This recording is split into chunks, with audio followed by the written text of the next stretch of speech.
नङा नों एनडिपि दा नोंनि बेस नाम्बारा खिथालाय बेसेबां बेस नाम्बारा नों एबसुनि मानसिखौलाय मा खालामो नोंलाय ओरै होजोंबो दं एबसुआ आरो नों फैना नों फैदोंब्रा हेल' औ नों हिनजावखौ मा होनदोंमोन हा माना होनदोंमोन माखौ हिनजावखौ माना रायदोंमोन नोङो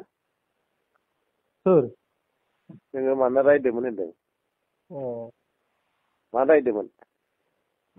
नोंनि नालाय रायहरबाय आङो रायजानायखौ दुखु मोनबाय मानो रायनो नोङो आं रायनो मोना ने मा दरखार अ मानो दरखार नोङो रायनो मा दरखार नोङो नङा नों एनडिपि दा नोंनि बेस नाम्बारा खिथालाय बेसेबां बेस नाम्बारा नङा नोंनि बेस नाम्बारखौ खिथा दे नों एबसु होनो मा दरखार दंमोन एबसुनि मानसिया मा खालामगोन आंखौ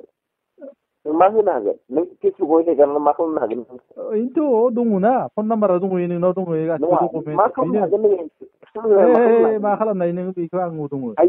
हायो नों हागोन नों हाजोबो हागोन नों फैनो हागोन औ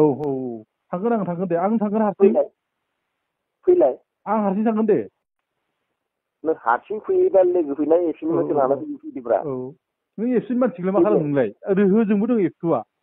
आरो नों फैना नों फैदोंब्रा होजोंबो दङ नोंसिनि होजोंनो एबसु दङ जों खिथाहरनांगौल' नोंखौ हमहैगोन डाइरेक्ट आरो नों फैदोंब्रा नों एबसुनि मानसि लाना फैदोंब्रा नोङो फैदो आं एबसुनि मानसिखौनो आं गियाखैथ' नों फैदोंब्रा एड्रेस होगोब्रा आं नोंखौ मोजां एड्रेस होगोब्रा नों एड्रेस मथन फैदोंब्रा औ दे नांलाया आंनो एड्रेस नांलाया आं डाइरेक्ट नागिरनो हायो सल'गोफोर जोंनि बर' हारिनि मानसिफोरा गावजों गावनो थैलायनानै सेस जोबलांगोन बर' हारियाबो सेस जालांगोन बर' होननाय हारि थानाय नङा गोदो बिदिनो जादो दाबो इदिनो जाबाय थागोन बे सावा जोबना थाङा लोगोफोर नोंथांमोना निस्सय खोनासंदो रेकर्डखौ मा जादों बिथांमोननि सानैनि गेजेराव मा जादों निस्सय नोंथांमोना बुजि मोनदो जानो हागौ लोगोफोर नोंथांमोना बे रेकर्डनि सायाव मा बुंनो लुगैयो नोंथांमोना कमेन्टआव खोन्थाहर आरो